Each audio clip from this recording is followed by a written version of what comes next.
மூன்றாவது நாளாக ஈரோட்டில் டாஸ்மாக் ஊழியர்கள் போராட்டத்தை தொடர்ந்து நடத்தி கொண்டிருக்கிறார்கள். டாஸ்மாகை திறக்க மாட்டோம் என அவர்கள் அறிவித்திருக்கிறார்கள். கூடுதல் விவரங்களை எமது செய்தியாளர் மேகநாதன் வழங்கிட கேட்கலாம்.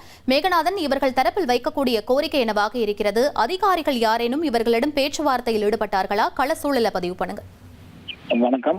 ஈரோடு மாவட்டத்தில் பார்த்தோம் அப்படின்னா 144 டாஸ்மாக் மதுபான கடைகள் இயங்கி வருகிறது. இதுல கிட்டத்தட்ட 300க்கும் மேற்பட்ட பணியாளர்கள் வேலை செய்து வருகிறது. இந்த நிலையில இவர்களுடைய பிரதான கோரிக்கை என்னவென்று பார்த்தோமானால் ஒரே ஒரு கோரிக்கையாக தான் இருக்கிறது. இந்த டாஸ்மாக் மதுபான பாட்டில்களில் ஸ்டிக்கர் ஒட்டி கொடுத்துவிட்டு மீண்டும் அந்த காலி பாட்டிலை திரும்ப பெறும்போது அந்த 10 ரூபாய் தொகையை திருப்பி செலுத்துவதில் பல்வேறு சிக்கல்கள் இருப்பதாக அந்த பணியாளர்கள் தொடர்ந்து அந்த கோரிக்கையை முன்வைத்து பல்வேறு கட்ட போராட்டங்கள் நடத்தினர். இந்த நிலையில நேற்று முன்தினம் திங்கட்கிழமை நண்பர்கள் 12 மணிக்கு திறக்கப்பட வேண்டிய டாஸ்மாக் கடைகளை திறக்காமல் ஈரோடு மாவட்டத்தில் உள்ள அனைத்து கடை பணியாளர்களுமே ஈரோடு சித்தோடு அருகே சூரியம்பாளையம் பகுதியில் செயல்படக்கூடிய மாவட்ட மேலாளர் அலுவலகத்தில் ஒன்று திரண்டு தங்களுடைய கோரிக்கையை முன்வைத்து எங்கள் கோரிக்கை உடனடியாக நிவர்த்தி செய்யும் வரையில் தங்களுடைய பணிக்கு நாங்கள் திரும்ப செல்ல மாட்டோம், கடைகளை எக்காரணம் கொண்டும் திறக்க மாட்டோம் என ஒருமித்த குரலோடு போராட தொடங்கினர்.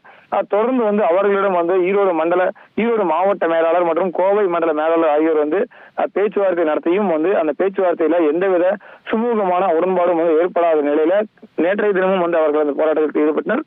நேற்று மாலை அவர்கள் தரப்பில் தெரிவிக்கக்கூடிய சூழல் என்ன பார்த்தோமோ இன்றும் கடை திறக்க மாட்டோம் என தெரிவித்தனர். இந்த நிலையில நேற்று இரவு தமிழக மதுவிலக்கு மற்றும் ஆயத்தீர்வைத்துறை அமைச்சர் தமிழகத்தில் பல்வேறு மாவட்டங்கள் இந்த மாதிரி போராட்டம் தொடங்க நிலையில அனைத்து பணியாளர்களும் பணிக்கு திரும்புமாறும் ஜூன் மாதத்திற்கு உள்ளாக விரைந்து அதில் பரிசீலனை செய்யப்பட்டு நடவடிக்கை எடுக்கப்பட்டு பணியாளர்கள் பாதிக்காதவாறு நடவடிக்கை மேற்கொள்ளப்படுவதாக ஒரு உத்தரவாதம் தெரிவித்து பணியாளர்களை பணிக்கு இன்று முதல் செல்லும்படி அறிவுறுத்தியிருந்தார். இந்த நிலையிலும் இன்று காலை இந்த பணியாளர்கள் தரப்பில் பேசும்போது அவர்கள் என்ன சொல்றாங்க அப்படின்னா, எங்களுடைய கோரிக்கை நிறைவுக்கு வரும் வரை எங்களுடைய கோரிக்கைக்கு உடனடியாக தீர்வு காணும் வரை நாங்கள் பணிக்கு சென்று கடைகளை திறக்க மாட்டோம் என திட்டவட்டமாக தாங்கள் ஒன்று கூடி முடிவெடுத்திருப்பதாக அவர்களுடைய கோரிக்கை வைத்து இன்றும் கடையை நாங்கள் திறக்கப் போவதில்லை, நாங்கள் இன்றும் மாவட்ட அலுவலகத்தில் நாங்கள் ஒன்று திரண்டு எங்களுடைய போராட்டத்தை தொடர்ந்து நடத்துவோம் என தெரிவித்துள்ளனர்.